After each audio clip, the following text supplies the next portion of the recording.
Hi friends, ഇന്ന് നമുക്ക് അടിപൊളി ടേസ്റ്റ് ആയിട്ടുള്ള വളരെ എളുപ്പത്തിൽ തയ്യാറാക്കാൻ പറ്റുന്ന എഗ്ഗ് ബിരിയാണി എങ്ങനെ ഉണ്ടാക്കാൻ നോക്കാം. അപ്പോൾ നേരെ വീഡിയോയിലേക്ക് പോവാം. അപ്പോൾ ആദ്യം തന്നെ നമുക്ക് എഗ്ഗ് മസാല തയ്യാറാക്കാം. അതിന് വേണ്ടി ഒരു പാത്രത്തിൽ ഞാൻ കുറച്ച് ഓയിൽ ഒഴിച്ച് കൊടുത്തിട്ടുണ്ട്. ഓയിലൊന്ന് ചൂടാകുമ്പോൾ ഇതിലേക്ക് ഒരു ടേബിൾ സ്പൂൺ ഇഞ്ചി വെളുത്തുള്ളി നന്നായിട്ട് ചതച്ചത് ഇട്ട് കൊടുത്തിട്ട് ഇതൊന്ന് വഴറ്റിയെടുക്കാം. ഇഞ്ചി വെളുത്തുള്ളി ഒന്ന് വഴറ്റി വരുമ്പോൾ നമുക്കിതിലേക്ക് 3 സവാള നീളനെ അരിഞ്ഞതും 2 പച്ചമുളകും ഇട്ട് കൊടുക്കുന്നുണ്ട്. കുറച്ച് ഉപ്പും കൂടി ഇട്ട് കൊടുത്തിട്ട് ഇത് നന്നായിട്ടൊന്ന് വഴറ്റിയെടുക്കണം. കുറച്ച് ഉപ്പ് ചേർക്കുമ്പോൾ സവാള പെട്ടെന്ന് വഴണ്ടി കിട്ടും. അപ്പോൾ നല്ല സോഫ്റ്റായി വരുന്ന വരെ ഇത് വഴറ്റിയെടുക്കണം. അപ്പോൾ സവാള ഇവിടെ നന്നായിട്ട് വഴണ്ടി വന്നിട്ടുണ്ട്. സവാള നല്ലപോലെ സോഫ്റ്റായിട്ട് വഴണ്ടി വന്നാൽ മാത്രമേ മസാല നല്ല ടേസ്റ്റ് ഉണ്ടാവുള്ളൂ. ഇനി ഇതിലേക്ക് നമുക്ക് പൊടികൾ ചേർത്ത് കൊടുക്കാം. അപ്പോൾ ആദ്യം തന്നെ 1/2 ടീസ്പൂൺ മഞ്ഞൾപ്പൊടി, പിന്നെ 3 ടീസ്പൂൺ സാധാരണ മുളക് പൊടി, പിന്നെ 2 ടീസ്പൂൺ മല്ലിപ്പൊടി, പിന്നെ കുറച്ച് കളറിന് വേണ്ടിയിട്ട് കാശ്മീരി ചില്ലി പൗഡർ 1 ടീസ്പൂൺ അവിടെ ചേർത്ത് കൊടുക്കുന്നുണ്ട്. അതിനുശേഷം നമുക്ക് ഈ പൊടികളെല്ലാം മൂത്ത് വരുന്ന വരെ നന്നായിട്ടൊന്ന് ഇളക്കി കൊടുക്കാം. ഇപ്പോൾ ഇവിടെ പൊടികളൊക്കെ നന്നായിട്ട് മൂത്ത് വന്നിട്ടുണ്ട്. ഇനി നമുക്കിതിലേക്ക് ഒരു വലിയ തക്കാളി ചെറുതായിട്ട് കട്ട് ചെയ്തിട്ട് കൊടുക്കാം. അതിനുശേഷം ഈ തക്കാളിയൊക്കെ ഇതിലേക്ക് എടുത്തിട്ട് നന്നായിട്ട് ഉടഞ്ഞ് വരുന്ന വരെ ഒന്ന് വഴറ്റിയെടുക്കാം. ഇപ്പോൾ ഇവിടെ തക്കാളിയൊക്കെ നന്നായിട്ട് ഉടഞ്ഞ് വന്നിട്ടുണ്ട്. ഈ ഒരു പാകമാകുമ്പോൾ നമുക്കിതിലേക്ക് 1 ടേബിൾ സ്പൂൺ അധികം പുളിയില്ലാത്ത തൈര് ഇട്ട് കൊടുക്കാം. തൈര് വരുമ്പോൾ ഈ മസാലയ്ക്ക് നല്ല ടേസ്റ്റാണ്. അതിനുശേഷം നന്നായിട്ട് ഇളക്കി കൊടുക്കാം. ഇനി നമുക്ക് ഈ മസാല ഒന്ന് ടേസ്റ്റ് ചെയ്ത് നോക്കിയിട്ട് ഉപ്പ് കുറവുണ്ടെങ്കിൽ പാകത്തിന് ഉപ്പും കൂടി ഇട്ട് കൊടുക്കാം. ഇനി നമുക്കിതിലേക്ക് ഒരല്പം വെള്ളം ഒഴിച്ച് കൊടുക്കാം. ഒരുപാട് വെള്ളത്തിൻ്റെ ആവശ്യമില്ല. കുറച്ച് വെള്ളം ഒഴിച്ച് കൊടുത്തിട്ട് ഈ വെള്ളം നമുക്കൊന്ന് വറ്റിച്ചെടുക്കണം. അപ്പോൾ ഈ മസാല സവാളയും തക്കാളിയും എല്ലാം കൂടി നന്നായിട്ട് മിക്സായി നന്നായിട്ട് ഉടഞ്ഞ് കിട്ടും.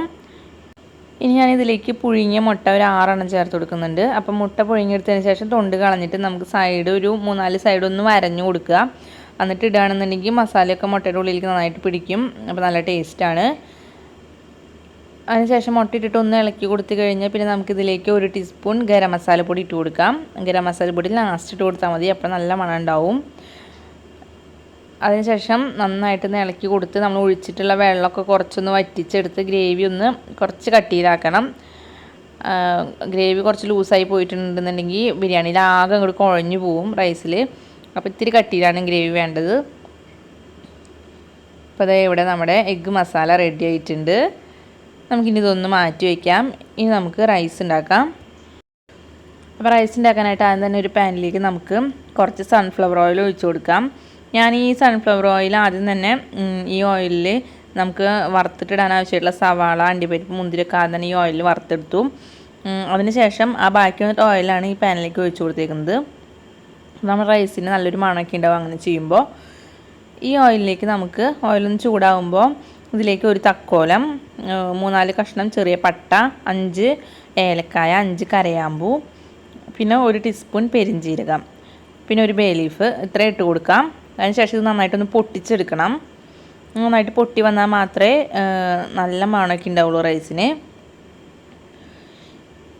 അതിനുശേഷം നമുക്കിതിലേക്ക് 1 ടീസ്പൂൺ ഇഞ്ചി വെളുത്തുള്ളി ഒന്നെങ്കിൽ പേസ്റ്റ് ആക്കിയിട്ട് അല്ലെങ്കിൽ നന്നായിട്ട് ചതച്ചത് ഇട്ട് കൊടുക്കാം. ഇഞ്ചി വെളുത്തുള്ളി ഒന്ന് മൂത്ത് വരുമ്പോൾ നമുക്കിതിലേക്ക് ഒരു ചെറിയ സവാള നീളനെ അരിഞ്ഞിട്ട് കൊടുത്തിട്ട് ഒന്ന് വഴറ്റിയെടുക്കാം.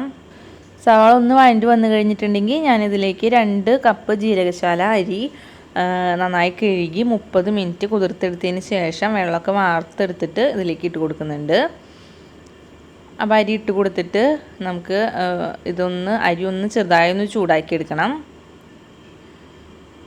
അപ്പോൾ നന്നായി ഇളക്കി കൊടുത്തുകൊണ്ട് അരി ഒന്ന് ഒരു 3-4 മിനിറ്റ് നന്നായിട്ടൊന്ന് ചൂടാക്കിയെടുക്കാം.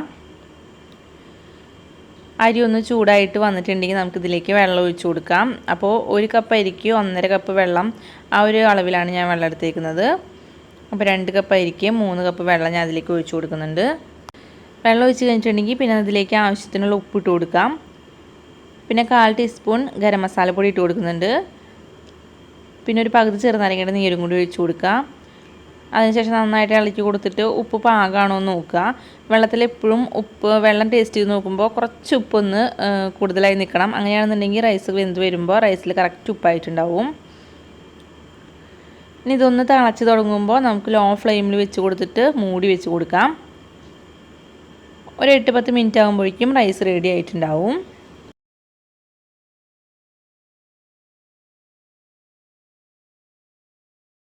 ഇപ്പോൾ ഇവിടെ റൈസ് നന്നായിട്ട് പാകത്തിന് വെന്ത് വന്നിട്ടുണ്ട്. നമുക്കിനി ഇതൊന്ന് നന്നായി ഇളക്കി കൊടുത്തതിന് ശേഷം ഒരു തവി വെച്ചിട്ട് നന്നായിട്ടൊന്ന് അമർത്തി വെച്ച് ഒരു 5 മിനിറ്റ് കൂടി ഒന്ന് മൂടി വെച്ച് കൊടുക്കാം. അപ്പോൾ എല്ലാ ഭാഗവും റൈസ് ഒരേപോലെ വെന്ത് കിട്ടും. 5 മിനിറ്റിന് ശേഷം ഞാൻ ഈ റൈസിൽ നിന്ന് കുറച്ച് മാറ്റിയിട്ടുണ്ട്. നമുക്കിതിൻ്റെ മേലെ മസാലയൊക്കെ വെച്ചിട്ട് ഒന്ന് സെറ്റ് ചെയ്ത് വെക്കാം. അപ്പോൾ ആ മസാലയുടെ മണം റൈസിലേക്കൊക്കെ കടന്നു വരുമ്പോൾ നല്ല ടേസ്റ്റ് ആയിരിക്കും. അപ്പോൾ അതിന് ഈ റൈസിൻ്റെ മേലെ ഞാൻ കുറച്ച് അണ്ടിപ്പരിപ്പ് ഉണക്കമുന്തിരി വറുത്തതിട്ട് കൊടുക്കുന്നുണ്ട്. അതിനുശേഷം സവാള വറുത്തതിട്ട് കൊടുക്കാം. പിന്നെ മല്ലിയില പുതിനയിലൊക്കെ അരിഞ്ഞത് കുറച്ചിട്ട് കൊടുക്കാം.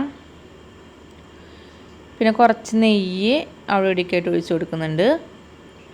പിന്നെ ഞാനിതിലേക്ക് ഒരു 2 ടേബിൾ സ്പൂൺ പാലിൽ കുറച്ച് മഞ്ഞൾപ്പൊടിയും ഒരു 2 തുള്ളി പൈനാപ്പിളിൻ്റെ എസൻസും ഒഴിച്ചിട്ട് നന്നായിട്ട് മിക്സ് ചെയ്തത് അത് അവിടെ ഇവിടെയൊക്കെയായിട്ട് ഒഴിച്ച് കൊടുക്കുന്നുണ്ട്. അപ്പോൾ റൈസിന് അവിടെ ഇവിടെയൊക്കെ ചെറിയ മഞ്ഞ കളറുള്ള റൈസ് കിട്ടാൻ വേണ്ടിയിട്ടാണ് ഇങ്ങനെ ചെയ്യുന്നത്.